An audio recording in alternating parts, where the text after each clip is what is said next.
Porque pela graça sois salvos, por meio da fé. E isso não vem de vós, é dom de Deus. É com essa frase da palavra de Deus que eu gostaria de começar nossa meditação hoje.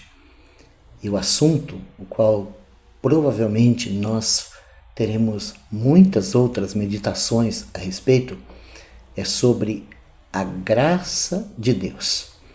Esse é um dos conceitos que nós seres humanos temos a maior dificuldade de compreender. Porque a graça de Deus, ela não encaixa no padrão da nossa maneira de pensar, da nossa maneira de viver, da nossa maneira de ser, da nossa maneira de agir. Então nós precisamos realmente de muita misericórdia de Deus para compreendermos o verdadeiro significado dessa palavra, graça. Quando a palavra de Deus ela diz que você é salvo pela graça, por meio da fé, ela está dizendo que você não merece ser salvo, que não há nada que você possa fazer ou ser que te torne merecedor da salvação. E isso é completamente o oposto do pensamento humano. Nós carregamos escondido dentro de nós uma ideia religiosa que foi implantada nos nossos antepassados, que existe uma balança cósmica onde nós fazemos boas ações e más ações. Temos bons pensamentos e maus pensamentos, né? Boas atitudes e más atitudes. E um dia nós morreremos e compareceremos diante do tribunal de Deus e Ele vai ser muito misericordioso conosco. E vai estar lá aquela balança. E dependendo da situação que for apresentada aquela balança, nós vamos receber a salvação e a vida eterna. E dependendo da situação que tiver aquela balança, nós vamos ser punidos. Essa é a ideia do nosso coração. Tá? Isso foi infiltrado em nós muito tempo antes da gente vir a existir, porque isso vem da tradição e esse é um pensamento comum que acaba penetrando o nosso ser e acaba se estabelecendo como a base da nossa vida, né? Isso eu estou falando de uma coisa humana, natural, do pecador, do melhorzinho dos pecadores, né? E a religião, ela também trabalha muito com isso. Então, quando nós vamos aí buscar um jeito da gente se salvar, nós vamos encontrar lá os 7 passos para a salvação, os 10 passos para a salvação, os 20 passos para a salvação. Nós vamos encontrar os mercenários trazendo para nós aquela ideia que nós podemos pagar pela salvação. E isso não começou ontem, não. Isso também é bastante antigo.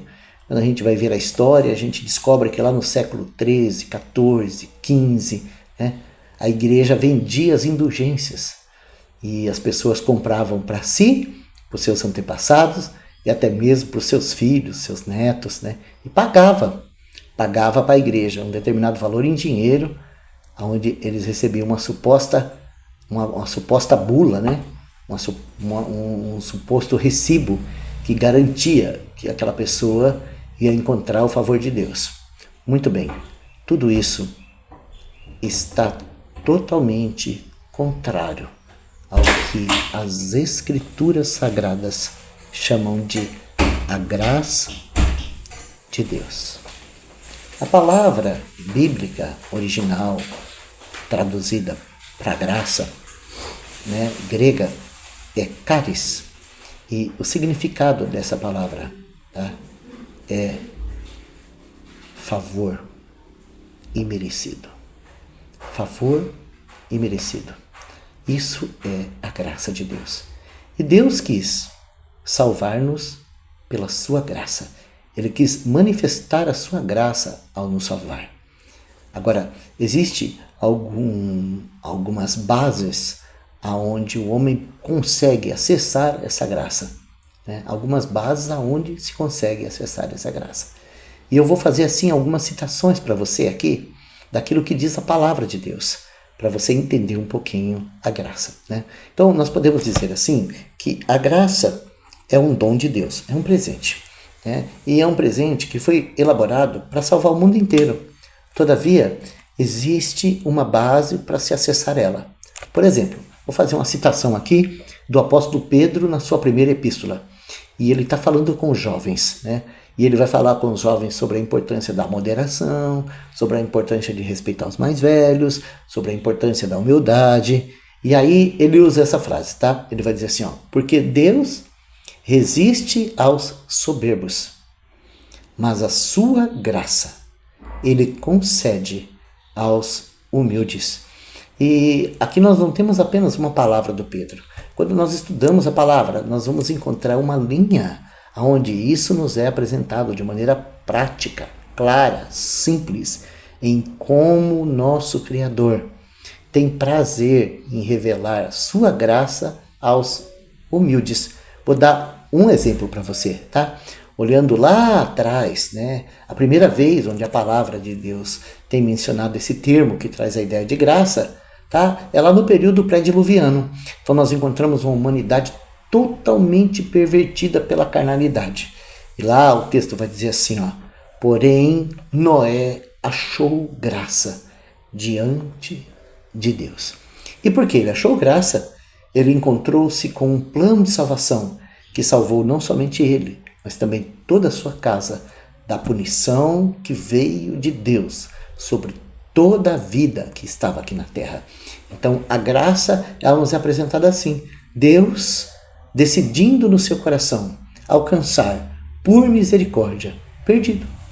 Muito bem, nós temos um outro exemplo de graça muito bom ali no livro de Josué, quando Israel vem conquistar a terra prometida, eles encontram a primeira cidade fortificada. Essa cidade se chama Jericó. E dentro dessa cidade havia uma expectação de que o juiz havia chegado.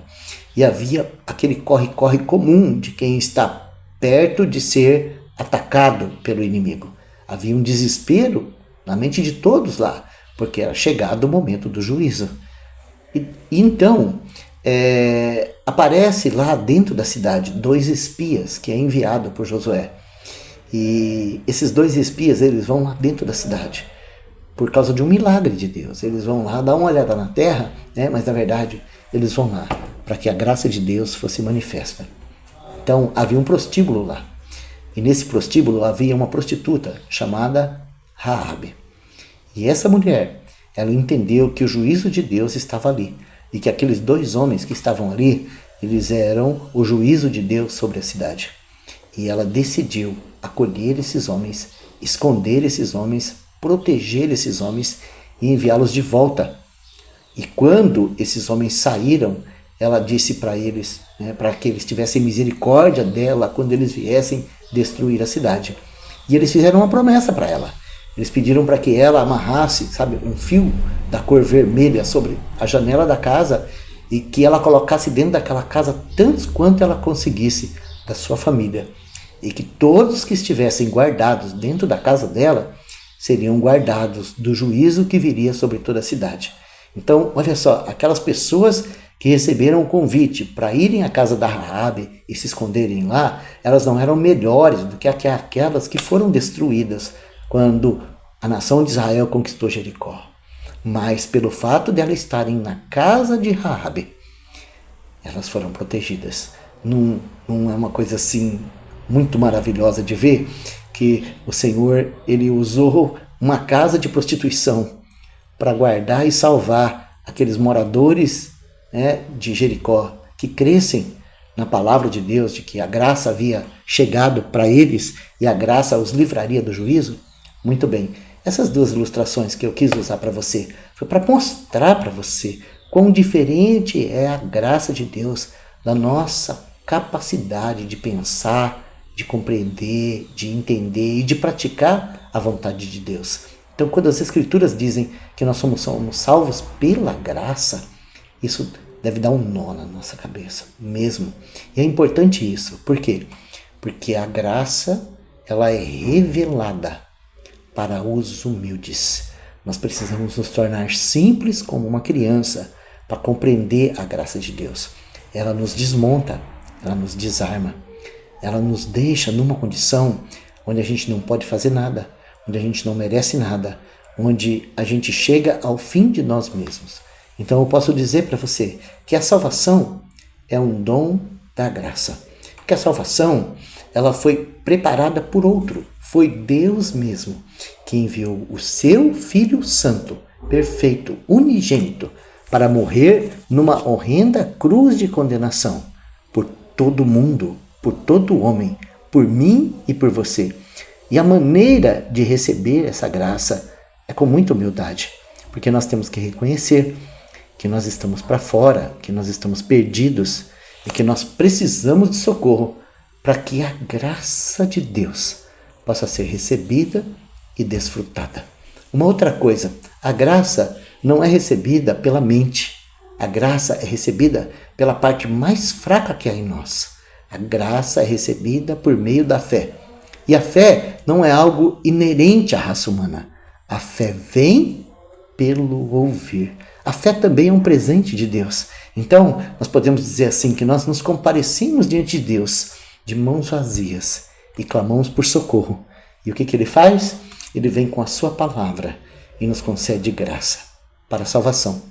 Não somente para a salvação, nos concede graça para a compreensão, nos concede graça para a rendição, nos concede graça para a santificação, nos concede graça para a transformação, nos concede graça para a vida eterna. Ou seja, a graça de Deus é o bem maior dado por Deus para nós.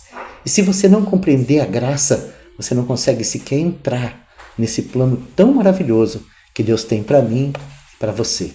Então, definitivamente, de todo o coração, eu desejo que você esteja aberto para compreender o incompreensível, para receber a graça de Deus no seu coração e deixar que o Deus de toda graça abra os seus olhos, abra o seu coração, abra o seu entendimento, para que você possa realmente receber o dom de Deus, a salvação eterna em Cristo Jesus e desfrutar dessa graça que é graça sobre graça até o dia de Cristo.